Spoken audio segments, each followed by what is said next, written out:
المهدي من ولد فاطمه عليه امام مهدي علیه السلام یو داسې شخصیت دی چې هغه په ادیانو متفقه طور باندې هغه باندې عقیده دی تمام دنیا به عدل په متعلق عقیده صرف نه لري بلکې اهل سنت مذهب هم دا یو چیلنج من مات ولم يعرف زمانه مات میتة جاهلیه مطابق څومره کسان چې هغه خپل بغیر پیژنګلۍ نه د مړ کېږي جاهلیت مړه شوي دي لهذا دا ټوله جهنم. بسم الله الرحمن الرحیم اللهم صل على محمد وآل محمد وعجل فرجهم.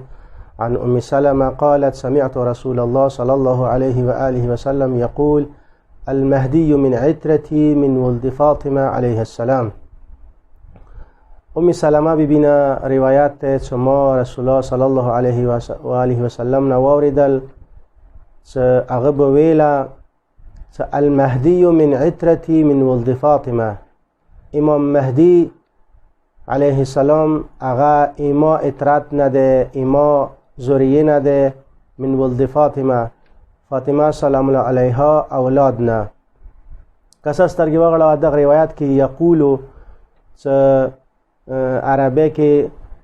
فعل مضارع استمرار باندې دلالت کوي، یعنی رسول الله صلی الله علیه و آله و سلم به تکرارا استمرارا بار بار به دا ویله. بی ام سلمه یې چې ما ته نه دغه اورېدل دا حدیث رسول الله به دا تکرار کولو.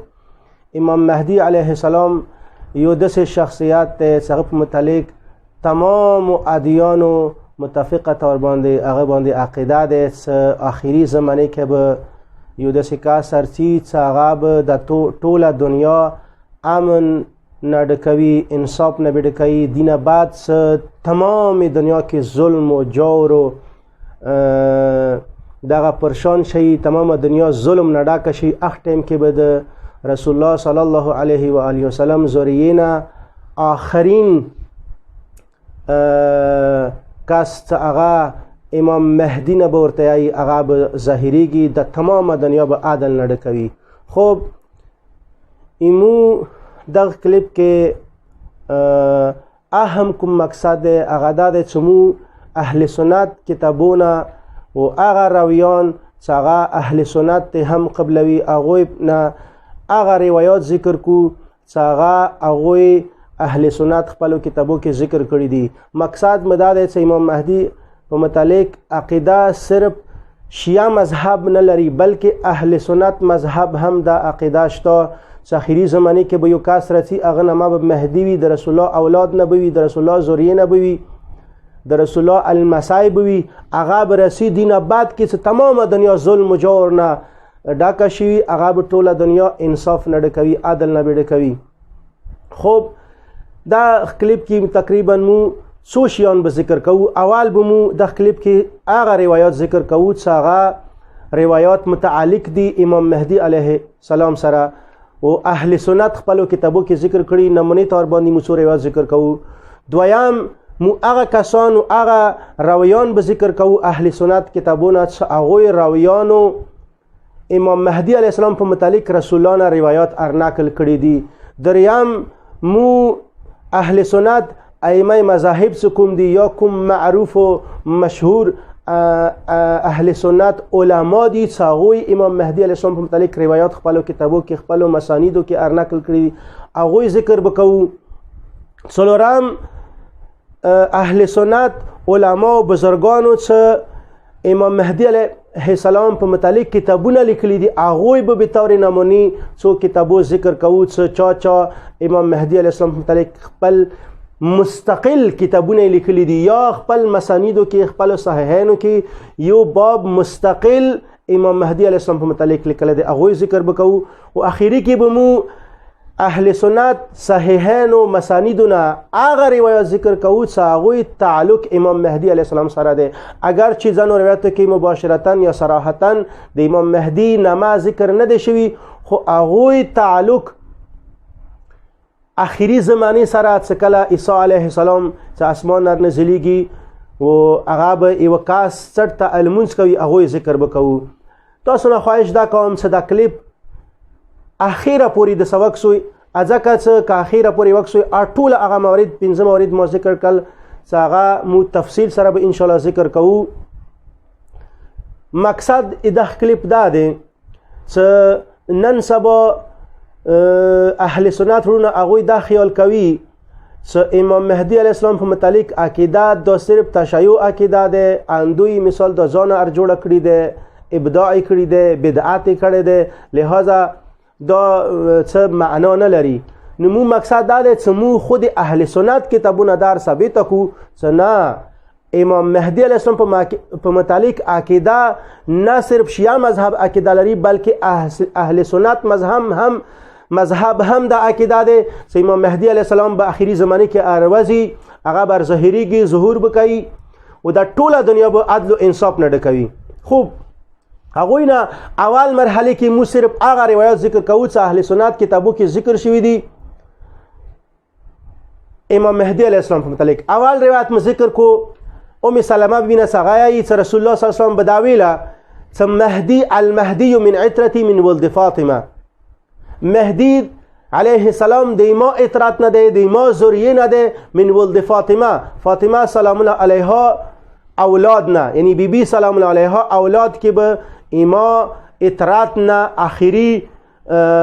امام مهدی علیه السلام هغه ظهور کوي، هغه به د ځمکه عدل و انصاف نه ډکوي. خوب دا حدیث ایدی په متعلق البانیه چې دا حدیث سند بالکل ټیک ټاک ته اندیشان سره مستدرک و ابن ماجه و ابو داود دا حدیث متعلق ہے چې دا حدیث صحیح و سند روایات ته، صحیح و سند حدیث ته. اندیشان سره یود بل حدیث ذکر کو عن ابي هريره قال رسول الله صلى الله عليه واله وسلم لو لم يبقى من الدنيا الا ليله واحده لطول الله تلك الليله حتى يلي رجل من اهل بيتي. ابو هريره رسول الله صلى الله عليه واله وسلم نے روایت کی چې کچيري د دنیا ایواش په هم پاتشي هغه شپه به خدای دوره وغدا کی چې تا دی حدا پوری چې ما اولاد نه به یو کس ار ظاهر شي، امام اهل بیت علیهم السلام نه به یو کس چې شي هغه به ار ظاهر شي، ظهور بکړي د دنیا عدل و انصاف نه ډاکه کی. کنز الاعمال کې دا حدیث ذکر شوی دی. یو بل حدیث به طور مثال ذکر کوو رسول الله صلی الله علیه و آله وسلم ابشركم بالمهدي يبعث في امتي على اختلاف من الناس والزلازل فيملأ الارض قسطا وعدلا كما ملئت ظلما وجورا يرضى عنه ساكن السماء وساكن الارض يقسم المال صحاحا اي بالسويه. رسول الله صلى الله عليه واله وسلم یہی تاسو زدي ابشركم بالمهدي، تاسو زي امام مهدي عليه السلام اغا بشرات در کوم سيبعث في امتي على اختلاف من الناس، کلا دیما امت کی دوره هذا پوری اختلاف و زلازل شروع شي اختم که بیما اهل بیت علیهم السلام نه مهدی مبعوث کیگی څنګه به د ځمکه یملأ الارض قسطا وعدلا، قسط و عدل نه به د ځمکه ډکوي لکه څنګه هغه ظلم و جور نه ډاکه شوي، هغه به خدای به هم ناراضي وي و اهل ارض به هم،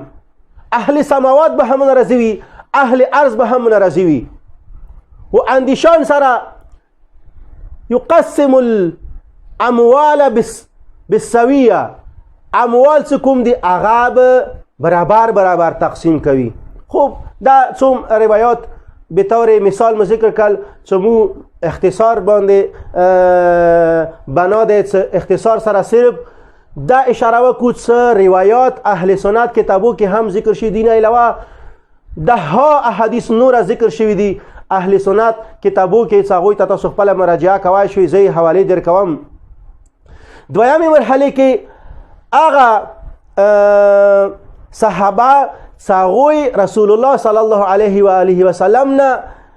امام مهدی علیه السلام په متعلق روایات ذکر کړي دي، زه صرف نامې هغوی اصحاب خلم، هغوی نه اول امام علی علیه السلام، امام حسن علیه السلام، دریم خلیفه عثمان بن عفان،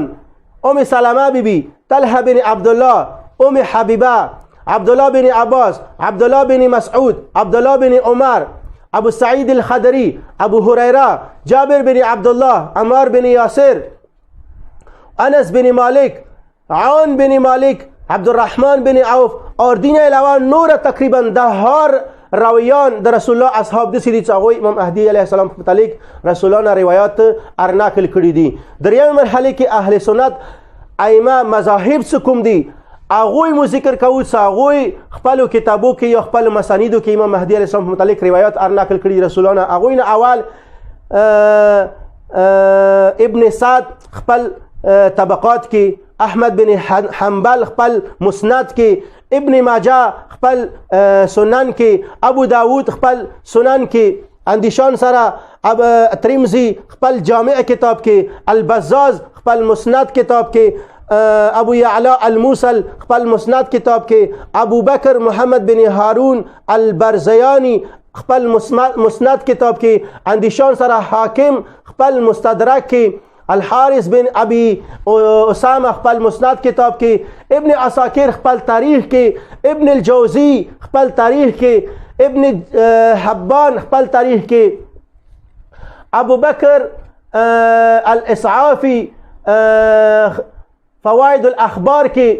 الخطيب في تخليص المتشابه کې، البهقي في دلائل النبوة کې، النسائي في لوامع الانوار البهية کې، اندیشان سره المناوي في فيض القدير کې، اندیشان سره الدار قطني في الافراد کې، اندیشان سره الباوردي في معرفة الصحابة كتاب کې، اندیشان سره ابو بکر بن ابي شيبه خپل مصنف کې، اندیشان سره نعیم بن حماد خپل کتاب الفتن کې، اندیشان سره الحافظ ابو نعیم خپل کتاب المهدي کې،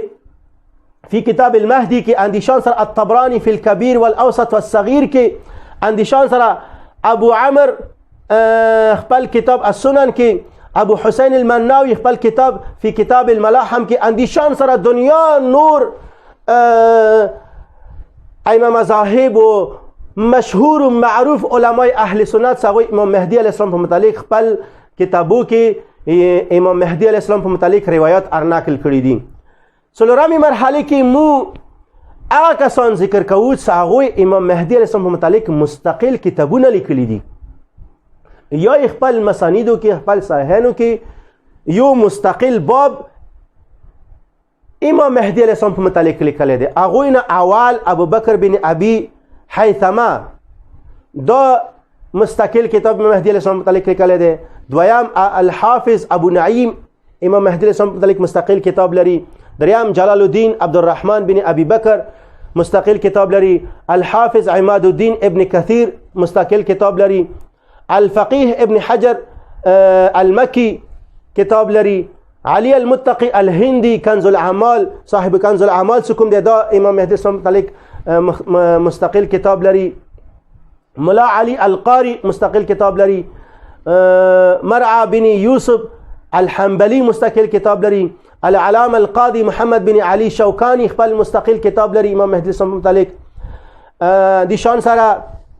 الامير محمد بن اسماعيل الصفاني مستقل كتاب لري. محمد البرزنجي، السيد محمد صديق حسن القنوجي، دين علاوه نور مختلف مشهور علماء اهل سنت څنګه امام مهدي الاسلام متعلق مستقل کتابونه لیکلي دي یا خپل کتابو کې یو مستقل باب امام مهدي الاسلام سره اختصاص کړی دی څنګه کې هغه ټول روایات څنګه رسول الله صلی الله علیه و آله وسلم نه اصحاب په ذریعہ ارنقل شوی دي هغه خپل کتابو کې ذکر کړی دي. پنځمه مرحله کې مو هغه علما ذکر کوو چې هغه صورت روایات امام مهدي علیه السلام متعلق ارنقل شوی دي هغه متعلق هغه دا نظریه ده چې امام مهدي علیه السلام متعلق کوم روایت هغه حد تواتر ته رسیږي و تاسو پاتې څه کله کوم موضوع متعلق روایات حد تواتر ته ورسیږي هغه موضوع بیا څوک دروغجن نشي ګڼای هغه بیا 100% یقیني کېږي 100% قطعي یقین انسان ته حاصلېږي چې دا موضوع حتما وجود لري او حتما دا خبره رښتیا ده. هغوی نه اول الحافظ ابو الحسين محمد بن الحسين سجستاني سکوم ده دا دغه نظریه لري چې امام مهدي السلام په متعلق کوم روایت هغه حد تواتر ته رسیږي. دویم محمد البرزنجي، دریم الشيخ محمد سفاريني لوامع الانوار کې، القاضي محمد علي شوکانی اندیشان سره الشیخ صدیق حسن القنوجی البخاری اندیشان سره الشیخ محمد جعفر الکتانی دین علاوه نور زنه دسی علما اهل سنت معروف علما دی ساغوی دا نظریه لري چې امام مهدی علیه السلام په متعلق څوره روایات دي هغه حدیث تواتر ته رسیږي. خب مقصد دا دی چې امام مهدی علیه السلام کومه نظریه ده کومه عقیده ده دا صرف تشیع مذهب سره خاصه نه ده بلکې اهل سنت هم دی باندې عقیده لري و معروف و مشهور و ائمه مذاهب و علما مفتیان و هغوی بقاعده هغه ټوله روایات سره رسول الله صلی الله علیه و آله وسلم نه نقل شوی دي. معروف و اصحاب نه هغوی نامې ما ذکر کړلې چې امام مهدی علیه السلام په متعلق عقیدت څه کومه ده دا مذهب اسلام سره تعلق لري نه ایوی فرقه سره څنګه اهل سنت فرقه ده یا اهل تشیع ایوی خاص فرقه سره تعلق نه لري بلکې زه به داسې وایم چې تمام ادیان چې څوره هم ادیان دي هغوی کې امام مهدی علیه السلام دغه کوم نظریه ده دغه کوم کنسپټ دا وجود لري ټول په دغه خبره اتفاق کوي چې اخیری زمانه کې به یو کس رسی څنګه ته مونجي عالم بشریت نه یی څنګه ټول عالم بشریت ته ظلم و بربریت نه جبر نه بغا نجات ورکوي اټول امت ته اټول ته څنګه چې دنیا ظلم و جور نه ډکه شي اندیشان سره بغا ټوله دنیا عدل و انصاف نه ډکوي. لہذا مو تقاضا ده د اهل سنت وروڼو نه تاسو هم خپل کوم معروف و مشهور تاسو علما دي ائمه مذاهب کوم کتابونه دي هغه روایات څنګه امام مهدی علیه السلام په متعلق دي زه حواله ټوله ورکوم کلیپ یو سرته یا بل سرته به تاسو ټوله کوم خبر زه کوم هغه به تاسو حواله سره ان شاء الله کاسو سکرین باندې توقع درنه کوم چې تاسو هم محققین جوړ شوي امام مهدی علیه السلام په متعلق تحقیق وکوي. فرق صرف اخیری کې دا پته کیږي چې ایمو شیعه مذهب عقیده ده چې امام مهدی علیه السلام هغه د ایمو اولسم امام فرزند د هغه پیدا شوه دی و اهل سنت ورونه دا عقیده لري چې نه هغه به اخیری زمانه کې پیدا کیږي. ایمو عقیده ده چې نه هغه پیدا شوه دی اوس پورې زنده دی هغه پرده غیب کې دی و اهل سنت ورونه دا عقیده لري چې نه هغه به اخیری زمانه کې پیدا کیږي. و زه دین بعد کې یو چیلنج ورکوم هغه دا چې دا کوم روایت ته چې من مات ولم يعرف امام زمانه مات میتة جاهلیه اهل سنت کتابو کې دا روایت تواتر سره نقل شوی دی چې کاچيري یو کس مړ شو خو د خپل زمانه امامي و نه پیژندلو مات ولم يعرف امام زمانه مړ شو د سې صورت کې چې خپل زمانه امامي نو پیژندلو مات میتة جاهلیه هغه د جاهلیت مرګ مړ شو. کاچيري تاسو دا عقیده ده چې امام زمان پیدا کیږي په اخیری زمانه کې دی مقصد دا چې اوس پورې اخیری زمانه کې چې کوم امام زمان ده هغه پیدا ونه ده شوی ویل چې تاسو په مطابق خو ناس دور رسول الله دور نه یا خلفا کوم اصحاب و هغه نه بعد یا اصحاب نه بعد کوم تابعین و یا تبع تابعین و هغه نه بعد ناس دور مکمل ختم شوه دی امامانو دور مکمل ختم شوه دی یعنی اوس پورې تقریبا د 1100 1300 سال رسول الله نه بعد مثال 100 150 سال یا 200 سال دا تاسو ناس دور کې هغه نه بعد مثال کوم دور دی دا تاسو بغیر امام تیر کړی دی. مقصد دا شو چې اوسه پورې څوره کسان تاسو عقیدې په مطابق څوره کسان سرسي هغه خپل زماني امام بغیر پیژنګولۍ نه د مړ کېږي ټوله د جاهلیت مړه شوي دي لهذا دا به ټوله جهنم ته ځي. آیا دا خبره چو کوای شي چې رسول الله دور نه بعد کې څوره کسان چې تیر شوي دي هغوی د خپل زماني امام نه دی پیژندلی هغه جاهلیت مرګ مړه دي یا تاسو نه یا به داسې یایئ چې نه امام زمان هر دور کې و نو بیا هر دور کې هر قرن کې تاسو خپل امام زمان وښایئ چې تاسو امام زمان څوک دی په کار دی وي که نه اوس دور کې امام زمانی تاسو څوک دی د اوس دور کې کوم اهل سنت ونه څنګه مړ کیږي بغیر امام معرفت نه هغه د جهلیت مرګ مړ کیږي. پس په کار دی چې انسان دغه باندې سوچ وکي چې دا حدیث خو صحیح و سند حدیث تواتر سره اهل سنت کتابو کې هم ارنقل شوی دی چې هر زمانه کې په کار دی یو امام می دی زمانه کې تاسو امام چوک دی چې هغه معرفت نه بغیر کچيري چوک مر شو هغه جهلیت مرګ مر دی چوک دی امام. یو بل چیلنج هغه دا چې رسول الله صلی الله علیه و آله وسلم یې چې انی تارک فیکم الثقلین ما ان تمسکتم به لن تضلوا بعد كتاب الله وعترة اهل البيت. دا حدیث هم اهل سنت کتابو کې ارنقل شوی او صحیح سند حدیث دی. قرآن و عترت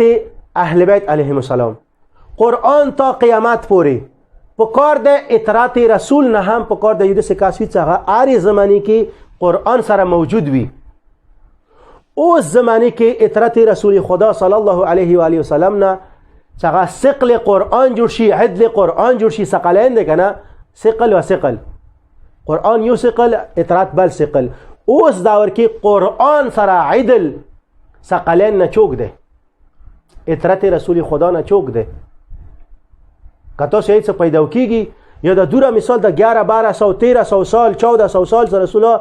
صلی الله علیه و آله وسلم نه بعد تیر شوی دی قرآن آیا بیلو عترت نه چوک نو نعوذ بالله رسول الله خو ویلی څه فیکم الثقلین دوا ثقلین پرګدم کتاب الله و عترتی یو کتاب خدا قرآن دویم عترت عترت نه د 1400 سال نعوذ بالله عترت نه چوک نو قرآن سره کدا شهوی نعوذ بالله رسول الله حدیث درویغ کیږي نعوذ بالله من ذلك رسول الله اتکل هم درویغ نه ای صدق الله ورسوله خدای و دغه رسول همیشه د پر اساس ویل غټول اختیاري. بیا دې د پاره تاسو جواب څه دی من مات ولم يعرف امام زمانه مات ميتا جاهليه د پاره تاسو جواب څه دی و اني تارك فيكم الثقلين نن داور کی نن سبا داور کی قرآن سره ثقلین عترت رسولنا چوک دی څنګه د قرآن عدل وګرځي